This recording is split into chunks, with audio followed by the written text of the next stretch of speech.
Sí, señor, ya estamos con nuestros economistas para la conversación de la semana. Alejandro, Marcel, ¿cómo están ustedes? Espero que muy bien. Vamos a abrir fuegos con la coyuntura. Se especula, ¿no es cierto?, de que la gasolina puede llegar a precios históricos de 850 pesos un litro. Muchos dicen que este impuesto específico, alrededor del 47% son impuestos. En los combustibles, de un litro de benzina, sí, claro. De un litro de benzina, el 47% son platas de impuestos. Dicen que es fácil de recaudar, etcétera. Pero muchos han dicho que, y vos es bastante experta, que este es un impuesto que debe seguir porque es un impuesto para los ricos. ¿Cuál es su opinión al respecto, Alejandro? ¿Cuál es su opinión al respecto, Marcelo? Nosotros lo habíamos hablado la semana anterior, cuando estuvimos hablando con, y lo hablamos también, que este mismo discurso tenía el exministro Velasco. Y pusimos un ejemplo muy sencillo acá, en donde refutamos que era un impuesto específico, era para los ricos, porque si el litro de benzina sube en forma importante, el que más insensible al precio es el rico. Por ende, si una persona que gana 15 millones de pesos le suben el litro de benzina de 700 a 5.000 pesos, el tipo lo más probable es que siga ocupando auto. Claro, le va a salir mucho más costoso, pero tiene una serie de externalidades positivas. El tipo no va a tener tacos, va a llegar rápido a su lugar de trabajo, no se le va a gastar su automóvil. Y por otro lado, la persona a la cual sí la clase media, a la cual sí le pega y sí le duele el bolsillo con cada impuesto, con cada subida, ¿no es cierto?, de este impuesto específico a los combustibles, en un momento determinado va a tener que dejar de ocupar el automóvil. Entonces, es absurdo pensar que es un impuesto para los ricos. ¿Tú no estás de acuerdo con esa afirmación, Marcel? ¿Tú? No sé, fíjate, yo de repente pienso que... Lo que pasa es que el impuesto filosóficamente, la inspiración debería ser un impuesto para los ricos. Debería ser sustantivamente, incluso si fuese así, más alto. Porque lo que busca digamos, yo no sé qué es lo que busca este impuesto, pero teóricamente lo que debería tratar de hacer es desincentivar el uso del automóvil. Porque nosotros tenemos en nuestras ciudades problemas severos con el tráfico y la contaminación. En per cápita, digamos, por persona, el automovilista contamina más que el que va en micro. Porque la micro tenéis que dividirla por los 50, 60, 100 y no sé cuántas personas que van adentro. Le contamina la vida a las personas, porque se demora 3 horas en llegar a la casa. Sí, ese es una externalidad, pero que no es contaminación ambiental, digamos, ¿no? Entonces, el objetivo del impuesto es el desincentivo del transporte privado para disminuir los problemas de tráfico y para disminuir la contaminación ambiental. Ese sería el objetivo. El problema es que, como dice Alejandro, el nivel de ingresos que tienen hoy día los ricos es tan alto que da lo mismo, digamos. Son insensibles. Es tan grande la brecha, digamos, que... Son insensibles, ¿no? Por lo tanto van a seguir andando en auto. Por lo tanto no cumple el objetivo de desincentivar el uso del automóvil. Habría que subirlo muchísimo más para que efectivamente tuviese ese impacto. Ahora, pero el problema... No va a comiendo una lechuga 5 lucas. El problema es que esto no solamente es un impuesto para los ricos, ¿no? O sea, mayoritariamente, filosóficamente uno podría decir tiene ese objetivo, pero afecta de manera contundente, importante y significativa a las clases medias, si es que queda todavía clase media en Chile, a los más pobres, a los que usan el transporte público, a los que compran insumos, productos, bienes, ¿no?, que tienen el valor del impuesto en el transporte y en consecuencia en el precio final del producto que adquieren. Marcel, porque tú has defendido mucho que una cosa es la teoría y otra cosa es la economía real. Y en la economía real, por ejemplo, en el programa de radio Podría Ser Peor de la Bio que yo hago, me escuchan muchos taxistas. Muchos, pero muchos taxistas. Y una vez yo pedí que un día me llamaran varios, me llamaron como 15, 20, que me dieron su cantidad de benzina que gastaban al mes. ¿Cuánto gastaban al mes? Y ellos en impuestos, el taxista chileno, promedio de Santiago, paga en impuesto específico y en impuestos 250, 230 mil pesos. O sea, él, aparte de todos los impuestos que paga, aparte de pagar educación, muchas veces, o sea, es la colegiatura y los de su impuestos hijo. Privados, digamos. Y todos los impuestos privados. Entonces, que son las utilidades extraordinarias que se cobran en Chile por cualquier servicio que tú hagas. Entonces, cuando alguien dice, yo escuchaba al decano de la Universidad de Chile, decía, este es un impuesto de rico. Yo decía, chuta, ¿cómo le explicáis eso a un taxista que siente que eso le sirve para pagar el colegio, Es un insumo. le sirve para una enfermedad. O sea, Sí, lo que pasa es que ahí está el problema de las generalizaciones, ¿ya? Entonces, yo creo que este impuesto no hay que eliminarlo, sino que hay que aplicarlo de manera diferente. Por ejemplo, al transporte público, el transporte público debería tener exención de este impuesto. No será aplicado al transporte público, Perdón, al transporte pero, colectivo. Pero perdón, el transporte público de la gente que echa gasolina y benzina, ¿no es cierto?, en la estación de servicio, porque ahí se paga el impuesto específico. O sea, el Transantiago y la empresa de claro. buses internacionales, o sea, interurbanos y la aerolínea no pagan el impuesto específico de los combustibles. El impuesto específico de los combustibles se paga solamente en el servicentro, que es una cosa también que es importante que le quede clara a la gente. O sea, la gente, la persona, el ciudadano común y corriente que va y llena su tanque de benzina, él paga el impuesto específico. Pero además de un eso, poco. para terminar la idea, tienes que obviamente hacer exenciones de este impuesto a ese transporte público y buscar la manera como se aplique. Subsidiarlo o algo así. Subsidio, incluso por el hecho de, tú puedes poner una tarjeta, qué sé yo, cualquier cantidad de mecanismos que se pueden aplicar para hacer exento de impuestos al transporte público. Pero además, y esto es muy importante decirlo, estos impuestos que se aplican para desincentivar el transporte privado tienen que ir de la par, a la mano, de un desarrollo de un sistema público de transporte que sea decente, que sea digno.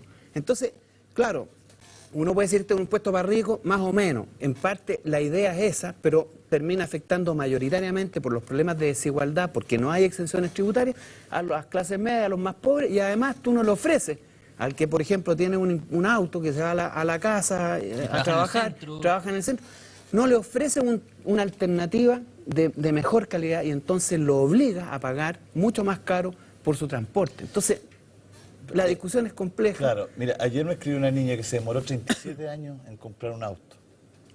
Compró un auto y no le puede echar benzina. Entonces, ese ciudadano no es rico, digamos, no. Ese ciudadano se compró un auto porque veía una mejora para su calidad de vida.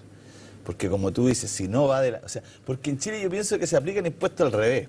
Porque uno esperaría que primero tuviéramos un transporte público espectacular, estupendo, y después dijeran, vamos a poner impuesto específico, porque es tan espectacular esto, vamos a desincentivar y todo. Pero acá es como al revés, o sea, le ponemos todo este impuesto y púdrase. Lo que pasa es que es importante también recordar el génesis, acuérdate Púdrase, que... Exacto. ese es el tema. Hay- Púdrase. es cosa- Lógico, pero- o sea, porque dime una persona de clase media, honesta este país, prefiere ir en el taco, porque los más puristas dicen, no, es que hay mucho tránsito, prefiere ir en el taco, Sentado cómodo, seguro. sentado, escuchando la radio, escuchándolo a usted cuando da una entrevista, a usted cuando da una entrevista, ¿no es cierto? Pero no sé Que- si que- seguirá tranquilo manejando. pero prefiere ir en su autito en el taco con congestión, con todo lo que le dicen, no, es que la congestión desincentivar, que verde, que el smog, a ir en un transporte público que se demora 2 horas y media en llegar a su casa. Que sabes lo... Perdona. Sí, lo que pasa es que, nomás. perdón, que es importante también que dentro del análisis que está haciendo Marcel, también es importante que destaquemos que el génesis del impuesto específico a los combustibles nace para la reconstrucción del país del año 85. En teoría era para mejorar calles, para mejorar infraestructuras viales, que se habían visto deterioradas en un terremoto que pasó hace muchos años atrás, y en el cual también el costo, porque los impuestos específicos son porcentaje de que se recargan los impuestos del valor neto del producto. Pero ahí el valor del crudo era muy distinto de lo que está costando hoy día el barril. Entonces, obviamente hace que se transforme en una carga sumamente pesada, principalmente para la clase media de este país, el pagar, ¿no es cierto?, lo oneroso que significa este 46% de Además, impuestos. tiro una pelota a la cancha, un centro para Marcelo y para Alejandro.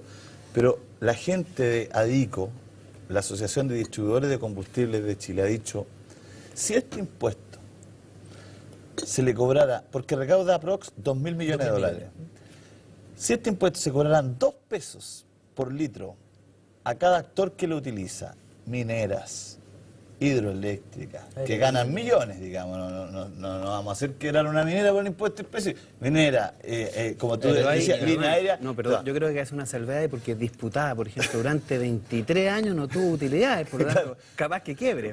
Por eso te digo. Entonces, no vamos a decir que esto lo dijo el Partido Comunista, esto lo dijo ADICO, la Asociación de Distribuidores de Combustible, dijo, si a cada litro se le aplicaran 2 pesos, recaudaría más de lo que recauda hoy día. Pero también es un tema de a quién se le aplica a hacer. Sí, porque, mira, es que este es un tema complicado, ¿ya?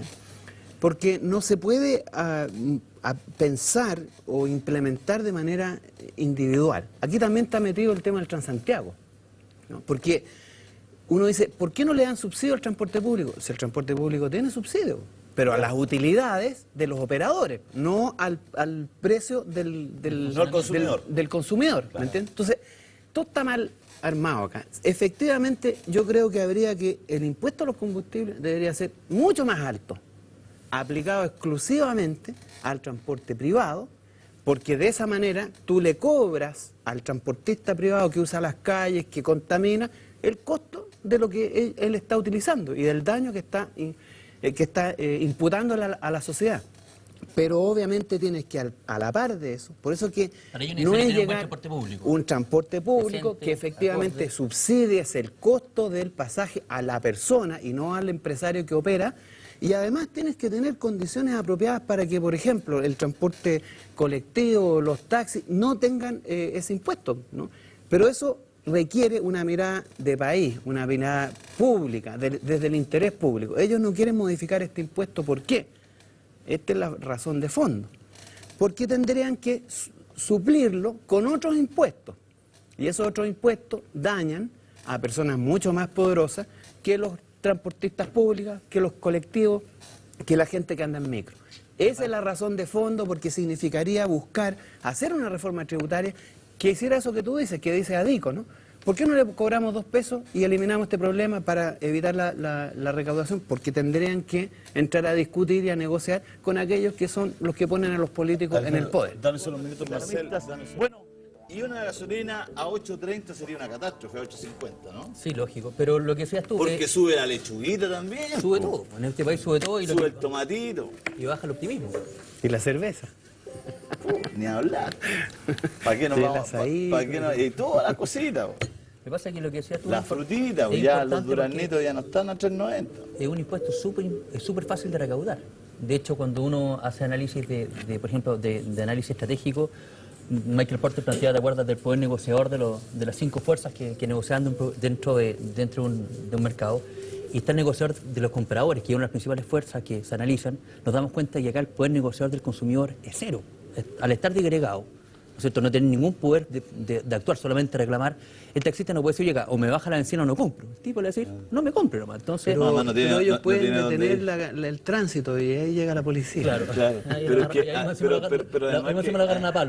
que en Chile ese poder del consumidor está en su mínima expresión, porque si tú veis farmacia, tenéis 3 opciones. Si tú veis retail, 3 opciones. Si tenés 3 opciones. Para viajar, 2 Y si va opciones. a la política, 2 opciones, que son las mismas. Por eso te digo, o sea, entonces, No hay claro, dónde ahí elegir, en Chile es un mercado muy extraño, digamos, ¿no? Porque a veces vienen de afuera y dicen, no, si aquí estamos listos, y después se dan cuenta que no están nada tan listos, digamos, un mercado que es difícil de entender para muchos especialistas. Oye, quiero que pasemos al tema de las cooperativas. Tú querías comentar un proyecto de ley que puede pasar colado y tú me dijiste, no quiero que pase colado, quiero comentar. Es importante saber, bueno, en primer lugar, entender lo que son las cooperativas. Mucha gente no lo sabe. En Chile existen cerca de 1.200 cooperativas a lo largo de todo el país y que están en distintos rubros, ¿no? El problema del agua, cooperativas de trabajo, de ahorro y crédito, etc. Estas son cooperativas, son formas de organización económica que de alguna manera intentan competir, entre comillas, con la forma lucrativa, sociedad anónima, responsabilidad limitada. Son asociaciones de personas, básicamente con un objeto bien determinado, que se apoyan a través de principios de la solidaridad para resolver el problema del ahorro, el problema de la producción, de la distribución de agua, de la distribución de insumos agrícolas, etcétera. Bueno, hoy día hay una ley que lo que va a hacer, entró el 4 de enero del 2012, que intenta modificar y cambia de manera importante la forma de organización cooperativa. Por ejemplo, las cooperativas de ahorro... ¿Era una cooperativa? La cooperativa de Carabineros, sí, claro. No era. Sí. Sigue existiendo Copeuch, para que la son gente todas cooperativas. Hay algunas que de son agua, PIR, que parte así, creo. Y que resuelven problemas importantes en sectores bien marginales de la sociedad. Claro, por lo tanto, no llegan. Y que de alguna manera son competitivos respecto a la lógica del lucro. Aquí la lógica es la solidaridad. Lógico. Se reparten utilidades en esas cooperativas. Y que no tienen utilidades, sino que tienen lo que se llaman excedentes o remanentes, digamos, ¿no? En general, no, y de hecho no están afectadas al impuesto a las utilidades. Ahora, ¿qué pasa? Hay varios cambios importantes. Por ejemplo, las cooperativas de ahorro y crédito el capital mínimo para tú crear una cooperativa de ahorro y crédito va a pasar de 1.000 UF a 10.000 UF. O sea, tienes que tener 200 millones.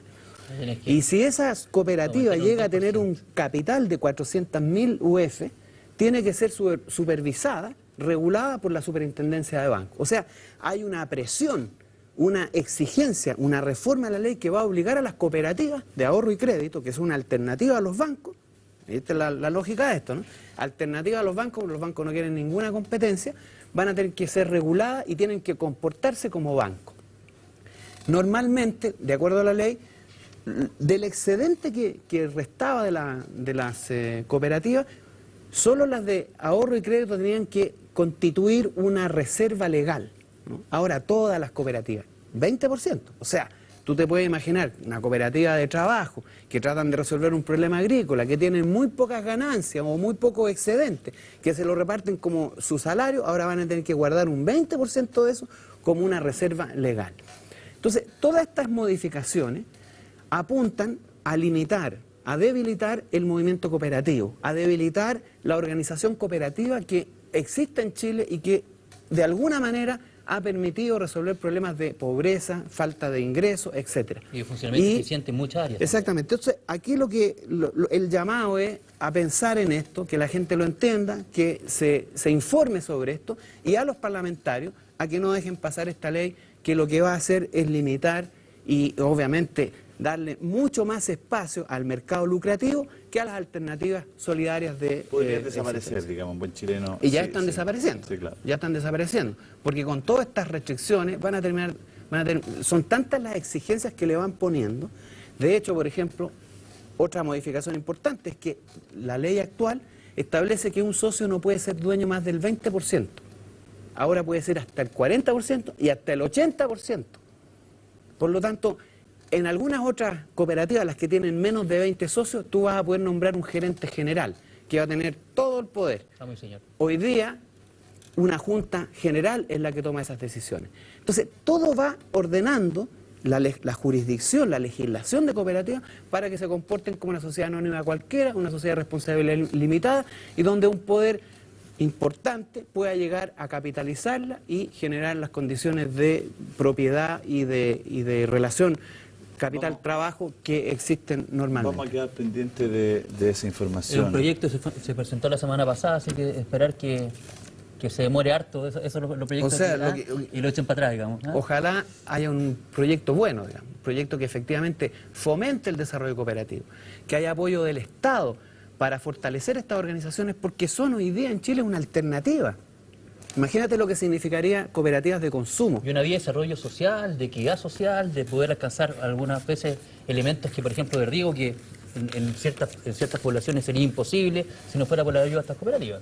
Exacto. O sea, lo ideal sería, tú sabes que en Alemania, en Francia, en Suecia, el sector cooperativo es tremendamente importante y constituye un factor de desarrollo, de igualdad, de progreso, que efectivamente hoy, en Chile hoy día no tiene grandes espacios, y la actual legislación la van a hacer mucho más restrictiva y limitante para el desarrollo de ese tipo de organizaciones económicas, que son, además, si uno lo piensa en términos de cómo organizar la producción económica, cómo organizar los problemas de distribución, de consumo, de ingresos, son una real alternativa que puede generar condiciones de desarrollo para mejorar materialmente y también moralmente, porque las relaciones laborales dentro de las cooperativas son bastante más amables, ¿no?, que las que se dan en la relación capital-trabajo, ¿no?, patrón-obrero, y bastante más justas, ¿no? Oye, Alejandro, vamos al tema de las pensiones. ¿Qué es lo que está pasando con las pensiones? En Chile hay un llamado de atención,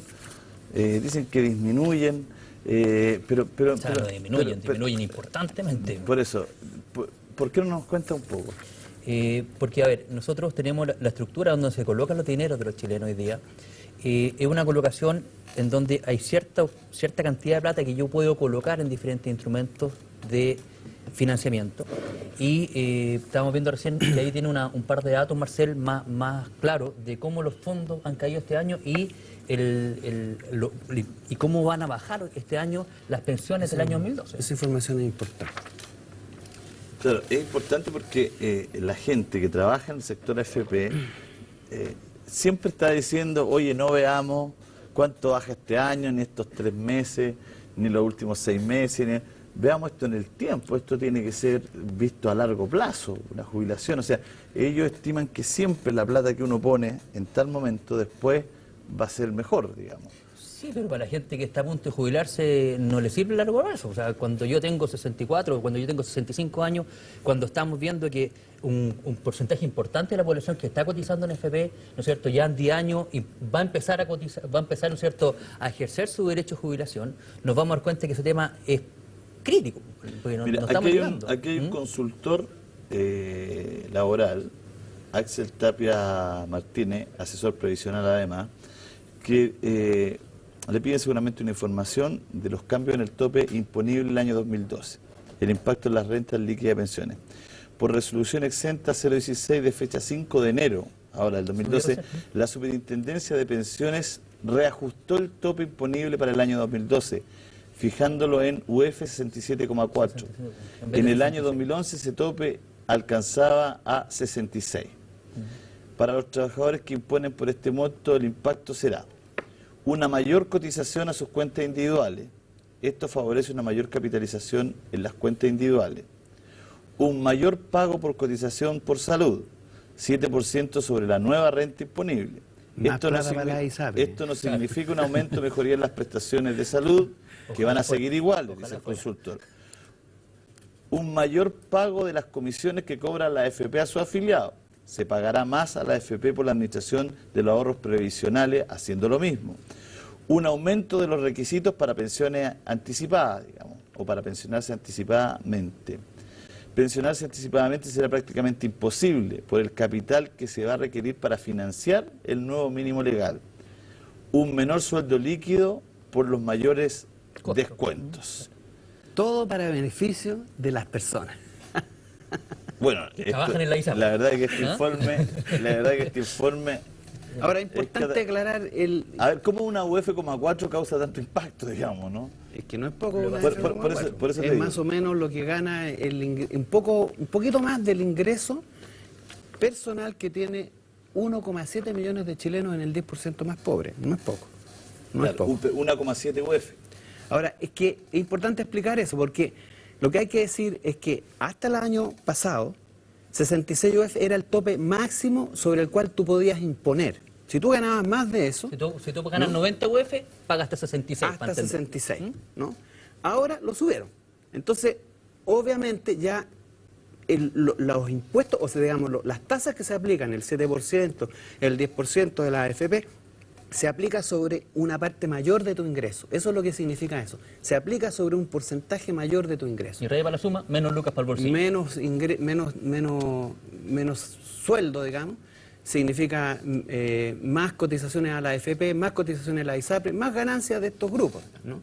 Esos son los cambios que todos los días están implementándose en Chile. Y va a significar, naturalmente, un daño importante para el ingreso de los chilenos, que ya es bastante precario, digamos, ¿no? Pero ¿cuál es la política, digamos, teórica de esto? Porque uno siempre espera que, aunque el informe de Axel Tapia diga, oiga, esto va a traer muchas cosas negativas, me imagino que en la teoría al que se le ocurrió habrá pensado en el bien común, digamos, ¿no? Seguro. Pero me mira, imagino que tendrá una justificación El teórica. año 2009, el economista y premio Nobel norteamericano Paul Krugman agradeció a Dios que Estados Unidos no adoptara el modelo de pensiones chileno. Se hubiera producido otra gran crisis. Esa es la explicación, porque es más o menos claro que este es un sistema perverso y todo el mundo lo tiene claro. Porque finalmente estas son las operaciones que están permanentemente ocurriendo, porque eso se hace para mejorar el negocio. ¿Por qué se hace eso? Porque se están dando cuenta que con las actuales cotizaciones, un porcentaje importante de gente va a quedar fuera de la pensión que entregan la AFP. Y las pensiones que está entregando el sistema son tan malas que la única manera en el actual sistema de subirlas un poco más es que coticen más, ¿me entiendes? Esa es la única explicación. Pero 66 UF, ¿cuánto es 67,4 UF? 1.500.000 y tanto. 1.500.000 más o menos. Bueno, a todos esos que están en ese, que es una clase media profesional relativamente acomodada, a toda esa gente la O afecta. sea, todos los que ganan más de 1,5 millones, Le están recortando hoy día hoy día una se tienen 0.4 que UF. poner un poquito más, digamos, Exacto. ¿no? Y a los que ganan más de 5 millones no les afecta. ¿Sí? ¿Por qué? Porque no Porque es tanto. Aparte de tener el máximo. Por el tope mismo máximo problema del impuesto. Tu tope máximo también es 67.4. Perfecto. También O hay que sea, considerar. Por Es el para mismo los que problema del están- impuesto. Es para la clase media relativamente, a eso, la clase media relativamente acomodada, esa profesional, joven más o menos, esa es la que va a estar más afectada, ¿no? Porque los más pobres, digamos, no tienen ese ingreso como para que lo afecte. Pero el sector un poquito mejor posicionado. Bueno, ¿y qué te molesta esto? ¿Te molesta que se haga una modificación que no beneficia nada a las personas o se hace esta modificación solidaria para los que tienen menos, a lo mejor reciban más? Lo que pasa es que ¿O no tiene impacto Pero ahí? no tiene ningún impacto, Lo que pasa es que si Por tú- eso, conversemos eso. Lo que pasa es Porque que si tú lo ves, por ejemplo, desde el punto de vista de... Aquí muchas veces estamos poniendo la carreta delante de los bueyes. Porque, por ejemplo, si hoy día, por ejemplo, si tú ganas menos de 400.000 pesos, te conviene irte al fondo A. Porque si no estás dentro del mínimo garantizado, por la posibilidad de salir de tener mayores utilidades, por último, tienes la esperanza, si te va bien un día de mañana con el fondo A, ganar Yo le más recomiendo a todo el mundo que esté en el fondo E. Pero Marcel, estoy ahí, pero menos, lo que cuando estás tú dices tratando de menos de decir- 400 lucas, porque la Pero que verdad... ustedes están dejando que llega un monte de cotización donde es preferible el ruletazo. Más vale el retazo porque el si no, ruletazo, de dijo. todas maneras, estás dentro de la parte donde el gobierno, ¿no es cierto? Te El Estado te resguarda. cubre y te resguarda. Entonces, estás dentro de ese mínimo garantizado. ¿Qué es lo que hay que hacer? Aquí, por ejemplo, si el Estado hace el rescate, el rescate debería ser antes. Cuando yo estoy poniendo mis lucas las estoy poniendo, que me vengan a rescatar cuando me quedan 5 años para jubilar, no afectan nada. Mientras que si hubiese un estudio, ¿sabes qué más? La parte solidaria va a entrar cuando el tipo tiene 18 años o tiene 25 años y empezó a trabajar, y eso durante el desarrollo laboral de su vida sí le va, ¿no es cierto?, a empezar a engrosar un poco el tronco. Aquí lo que hay que hacer... Pero así era como era antes. Pero, Que se ponía tema- un poco el tema- Estado, un poco el empleador. el y un empleador poco Y el- así el volverá trabajador. a ser. de- Y así volverá a ser. Debería entender así. O sea, hoy ¿Cuándo día, van a estar los primeros jubilados masivos de la AFP? 10 años más. En 10 años. 10 años más. En 10 años más va a tener 5 millones de viejos pobres, viviendo con 75.000 pesos mensuales. Lo que pasa es que 5 millones. yo Y creo que... ahí va el Estado a tener que... Ponerse. Bueno, se va a poner con la pensión básica solidaria, de todas maneras. Claro. Y va a tener que tener sistemas de salud especiales, va a tener que dar bonos, y etcétera. Y mientras tanto, ya se hizo el negocio, la ganancia, la capitalización Lo que que pasa es hicieron la que yo AFP. creo también que es importante lo que Marcel tiempo atrás dijo, la vejez no es rentable, pero también nosotros como país tenemos que hacernos cargo de los viejos de este país. O sea, eso es lo que pasa, porque uno dice, ¿cómo puedes pensar que puedes hacer negocio con ser viejo? No hay ninguna posibilidad. Eso no produce nada en términos económicos, porque quiero que quede claro, digamos. En términos económicos no Una guagua produce la nada. educa y el día de mañana va a Claro. generar algún tipo de utilidad, digamos. Tú pero- gastas, pero- inviertes en educación en un niño, mañana va a producir y algo le va a producir al país, un retorno que sea. Pero ya, si tú inviertes en los viejos, ya no producen nada rentable económicamente, financieramente. Lucas, por decirlo. Por lo tanto, tú tienes dos opciones. O lo haces desaparecer o te haces cargo. Y eso es lo que tener claro. Hay que hacerse cargo. Y eso significa déficit del Estado, significa invertir, significa solidaridad, que los que trabajan aporten al Significa hacer bienestar. modificaciones profundas. Porque además te hace una cosa, si uno hiciera una pregunta, ¿Cuántas familias hoy día que laboran, hijos de padres, no tienen que pasarle plata a sus papás para que se mantengan? ¿No es lo mismo? No es, te obligan a ser solidario de todas maneras. Por lo tanto, independientemente, paralelamente al sistema de la AFP, existe el sistema solidario. Y muchos... Con la AFP solamente el 30% de la población queda cubierta. Muchos trabajadores apoyan a sus papás porque están en una situación precaria. Entonces, y a los abuelos. Entonces, el sistema no es tan malo, digamos. El sistema de la solidaridad no es tan malo. Y podríamos volverlo a invertir de una manera en que todos contribuyan. Y no solamente los pobres se repartan la pobreza apoyando a sus viejos, porque en el fondo eso, cuando tú aplicas la solidaridad desde los sectores más pobres a los padres que son pobres, entonces es repartirse la pobreza. Pero yo creo que esa es una arista, la solidaridad. Lo otro, hay que hacer una administración más eficiente, en donde haya verdaderos análisis financieros. Nosotros lo que hacíamos, este análisis... Aquí están los resultados. Acá están los famosos resultados. El Fondo A tuvo un retroceso del 11.36%. En un año. En un año. El Fondo B, una caída del 7.7%. ¿No es cierto? El C, un 3.95%, y en teoría esta gente está haciendo análisis, tiene, ¿no es cierto?, analistas financieros donde están colocando las lucas que tienen que ganar. Exacto, o sea, hay que ganar elementos, y tú dices, bueno, acá no está. Entonces, y te dicen, y aparte, claro, oye, mira, 4 de los 5 fondos... Es bonito equivocarse cuando la plata no Ahí mira, 4 de los 5 fondos... Enséñenles mejor a estos giles. 4 de los 5 fondos tienen retorno negativo. Y el problema es que ellos te van a cobrar costos para administración. Claro, por eso te digo. O sea que, señor, lo lamentamos, hicimos mal la pega, pero de todas maneras usted tiene que pagarme porque yo la administré la plata, aunque me he equivocado. Y tú le no pagas tenía por ninguna eso, intención. Por eso le estás pagando, para que te hagan perder plata. Esa es la brutalidad de esto. Tú Entonces, le pagas para que te hagan perder plata. La segunda modificación importante, hay que, ¿no es cierto?, hacer una administración más eficiente en donde hayan consecuencias.